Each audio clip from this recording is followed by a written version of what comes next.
Hi, this is Mrs. McCool, and I want to talk to you a little bit today about your rhetorical criticism paper. This is the next big assignment that you'll begin working on as soon as you have finished your AFC speech.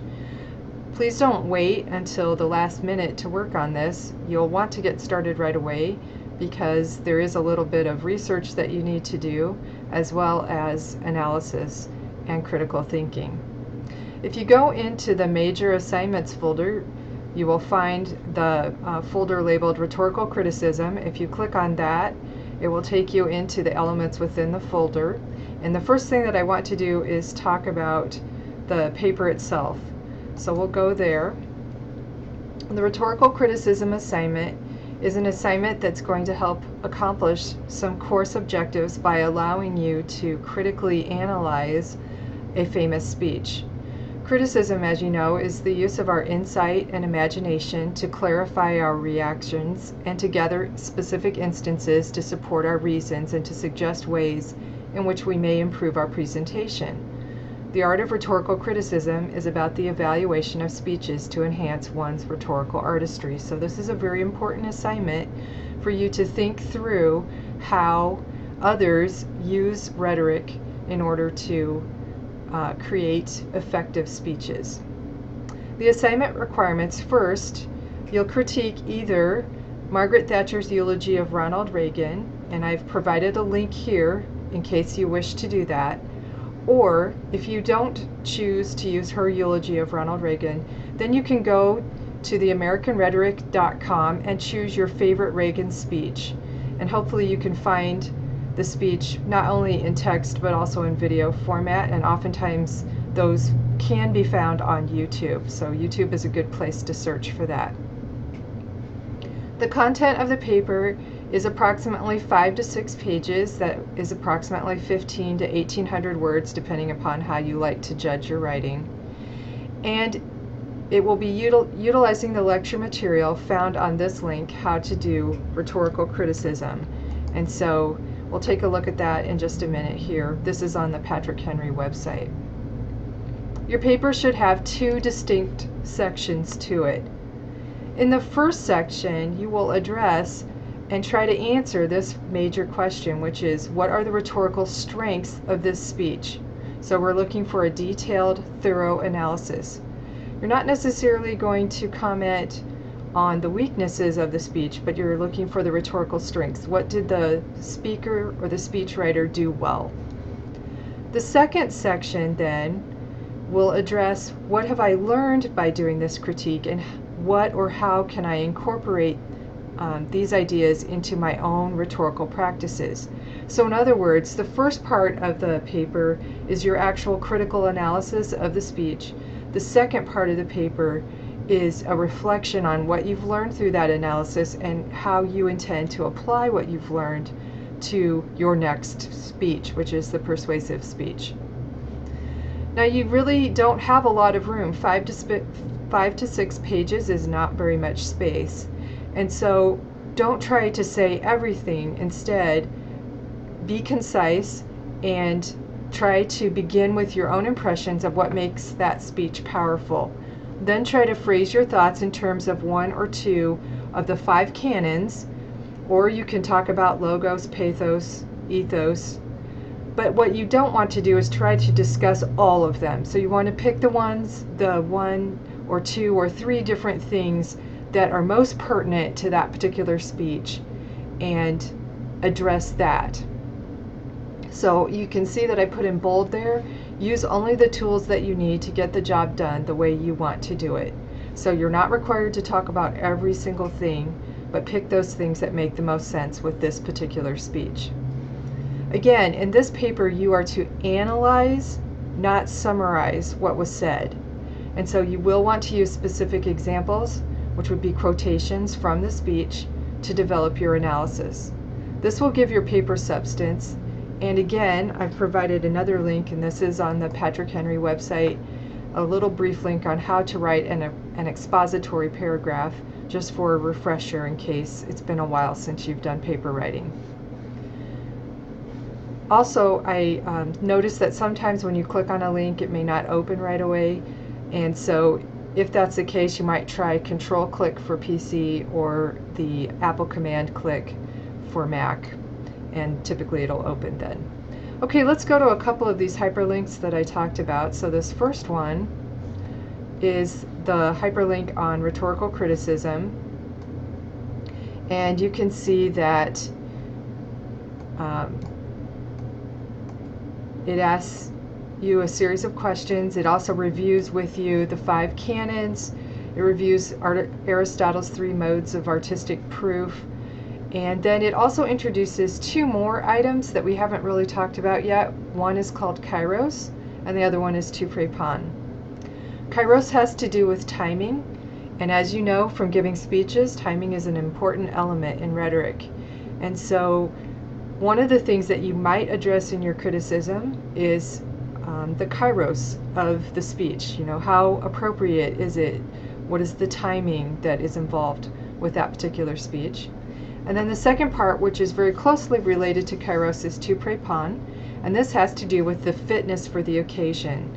And so if we think back to Bitzer's article, where he talks about the rhetorical situation and how it is in response to some kind of exigence, we might say that it also should be fashioned or created so that it responds appropriately to whatever that exigence is. So every occasion calls forth certain expectations, and if the speaker fails to address those expectations, the speech seems to have missed the mark. So we want to think about whether the speech employed this idea of tu prepon, the appropriateness or fitting the response to the occasion.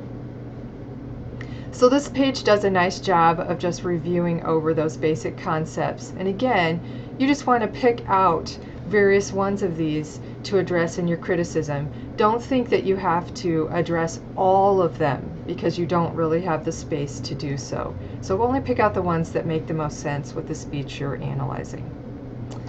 Here's the other link that I talked about. This was a link on how to develop a fully developed line of argument.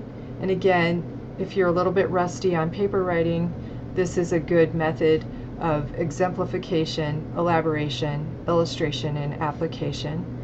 And then also you can see here are some proofreader marks that you might see on your paper if I do come across an error. In addition to the instructions to the speech, in that same folder there is also a guide that I give you to help you think through that particular speech that you're analyzing. And this is called Questions to Guide Rhetorical Analysis and Criticism. Now you don't have to answer every one of these questions in your paper, but these questions are there to help you think through the speech and to start formulating your analysis.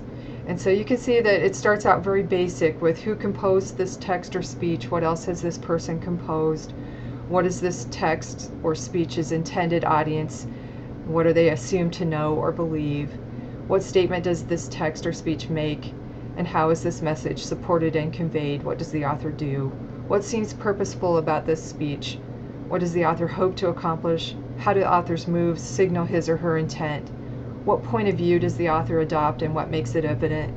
What cultural, historical, or social influences can you discern? There we go, there's some of that rhetorical situation.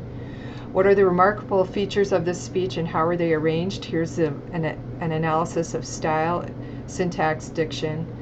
What content is included, excluded, emphasized, or minimized? What language features and appeals are evident and significant? How would you characterize the style of this text or this speech? Is it academic, provincial, formal, informal? And how would you characterize the tone of it? Is it serious, humorous, satiric, mocking, or something else?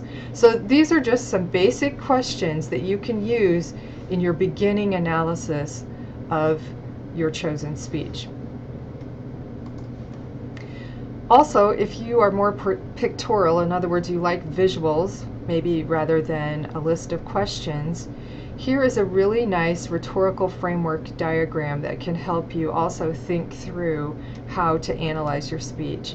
And you can also download it here to a PDF version if you prefer that, or if it's hard for you to see on the web. So you can download it and print it off if you want. But again, this works you through the basic elements. So first thinking about the rhetorical situation, exigence, audience, and purpose. Then thinking through the different kinds of appeals that occur in the speech, so logos, ethos, pathos, and then noting how those appeals then start to form the structure or the organization of the speech. And then you can look at the diction, the syntax, any kind of imagery and figurative language that the speechwriter or the speaker uses. And so, again, this is just another tool to help you think through your analysis. Finally, I do provide a basic rubric that I'll be using to assess your rhetorical criticism. It's just a very basic one. We're looking at context, substance, organization, style, and delivery. And if we look at the exemplary column, this of course would be the A level, and so this is what you're shooting for or what you're wishing to accomplish. And so I'm looking for in the context, which has to do with purpose, position, and audience, I'm looking for a subtle, challenging claim, an inventive, informed position, professional and engaging attitude. For substance, which covers scope, depth, relevance, and fairness, I'm looking for comprehensive and open topic exploration, detailed support for the major claim or dominant impression, responsible and strategic uses of source material.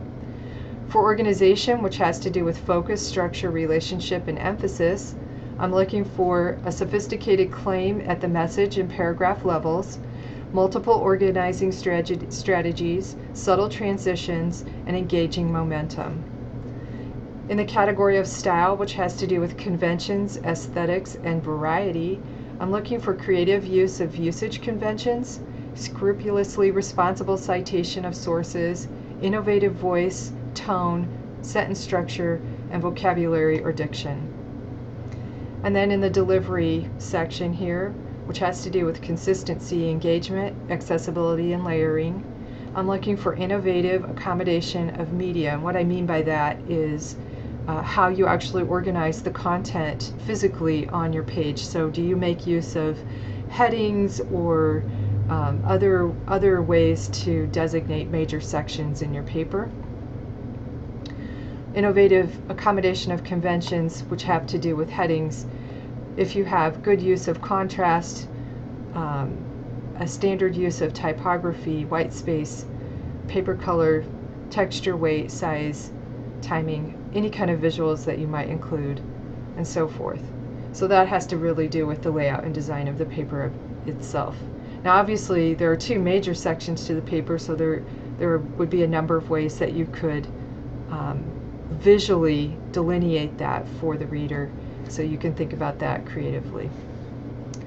Okay, so that covers the basics of this next big assignment, and so you'll see that in your directions for this week, I ask for you to read through all of this information again and to begin thinking about and looking at which speech you think you might want to choose for your analysis. So I give you one as a suggestion, Margaret Thatcher's eulogy of Ronald Reagan. However, if you don't choose to do that one, then you can choose any Reagan speech that you like or that you find interesting. That's it for this week. I hope that you have a great week. Don't forget to also upload all of your speech artifacts to the It's Learning assignment space, and I'll see you next week. Bye.